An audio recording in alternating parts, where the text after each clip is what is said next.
کیا آپ کو علم ہے کہ دنیا کی سب سے طاقتور عورت کون ہے؟ کیا وہ جو کبھی نہیں روئی؟ کیا وہ جو کبھی نہیں گرتی؟ یا وہ جس کے پاس بہت زیادہ دولت اور اختیار ہو؟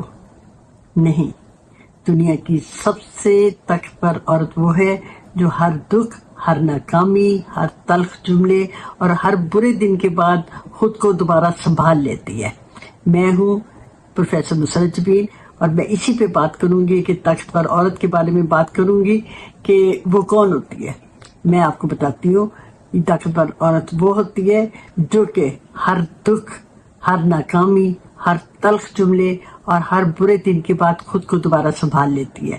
وہ چند لمحوں کے لیے روتی ہے، پھر گہرا سانس لیتی ہے، اپنے آنسو پونچھ لیتی ہے اور پھر مسکرا کر دوبارہ زندگی کا سامنا کرتی ہے، اور یہی اس کی اصل طاقت ہے۔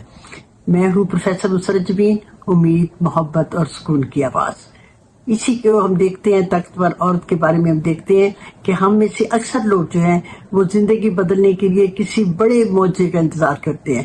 ہم سوچتے ہیں کہ جب حالات بدلیں گے تو ہم خوش ہوں گے، ہم سوچتے ہیں کہ جب لوگ بدلیں گے تو پھر ہم سکون میں آ جائیں گے، لیکن حقیقت کیا ہے؟ حقیقت اس کے بالکل برعکس ہے۔ زندگی جو ہے نا وہ بڑی بڑی جمپ سے نہیں بلکہ روزانہ چھوٹی چھوٹی تبدیلیوں سے بدلتی ہے۔ اسی حقیقت کی دنیا کو اٹامک اگر ہیبٹس اگر بک پڑھی ہے جیمس کلیئر کی، اس نے بڑی خوبصورتی سے بیان کی ہے۔ اس نے ایک دلچسپ واقعہ سنایا ہے کہ 2003 میں یہ جو انگلینڈ کی جو ٹیم تھی، سائیکلنگ ٹیم جو تھی، وہ اس کی کارکردگی بہت ہی خراب تھی۔ ایک صدی گزر گئی مگر وہ اسے کوئی بڑا اعزاز نہیں ملا۔ پھر ایک نیا کوچ آیا اور پھر نئے کوچ نے پتہ کیا کیا؟ اس نے صرف ایک اصول اپنایا کہ ہر روز 1% جو ہے وہ بہتری کی طرف جانا ہے۔ اس نے کیا کیا؟ سب سے پہلے اس نے سائیکلیں بہتر بنائی، پھر اس نے کیا کیا؟ کھلاڑیوں کو صحیح طریقے سے ہاتھ دھونے سکھائے۔ کیوں بتایا ہاتھ دھونا؟ تاکہ وہ بیمار نہ ہو۔ ہر کھلاڑی کے ساتھ اس کا جو پسندیدہ تکیہ تھا اور گدا تھا، جہاں وہ جاتے تھے اپنا پسندیدہ تکیہ اور گدا لے کے جاتے تھے تاکہ وہ آرام سے سو سکیں۔ لوگ جو تھے ان باتوں پر ہنستے تھے، انہیں یہ سب باتیں جو ہے تبدیلیاں معمولی لگتی تھی۔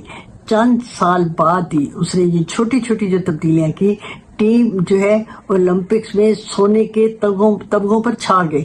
دنیا حیران ہو گئی۔ اب ذرا اپنی زندگی کی طرف آپ آئے، خاص طور پر اگر آپ ایک عورت ہیں تو آپ صرف زندگی نہیں سنبھالتی، آپ تو پورا گھر سنبھالتی ہیں۔ کبھی بچوں کی ذمہ داریاں، کبھی رشتوں کی تلخیاں ہوتی ہیں، کبھی مالی پریشانیاں ہوتی ہیں، کبھی کوئی آپ کی بے قدری کر رہا ہوتا ہے۔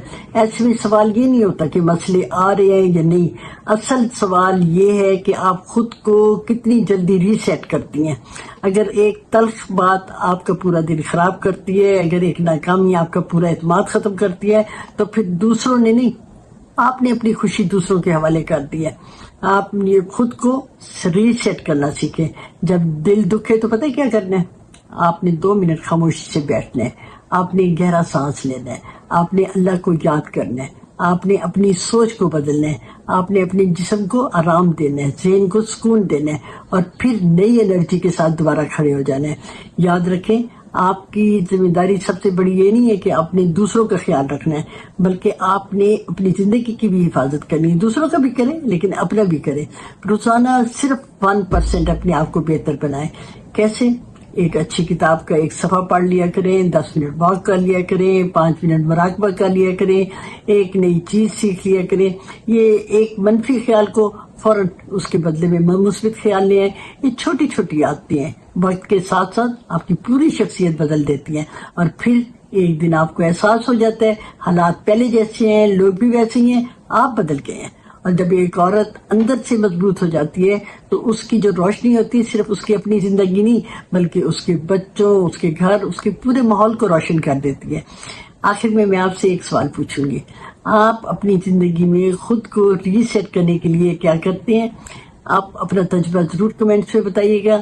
اگر آج کی بات آپ کے دل کو چھو گئی تو اس ویڈیو کو ضرور شیئر کریں تاکہ شاید کسی ایسی عورت کے پاس پیغام پہنچ جائے جسے آج صرف ایک امید، ایک مسکراہٹ اور ایک نئی شروعات کی ضرورت ہو۔ اللہ تعالیٰ آپ کو ہمیشہ مضبوط، پرسکون اور خوش رکھے۔ اگر کوئی نفسیاتی پرابلم تو آپ نے پریشان نہیں ہونا، گھبرانا نہیں ہے، آپ نے میسج بھیج دینا ہے 0322 44468644 پر۔ اللہ حافظ۔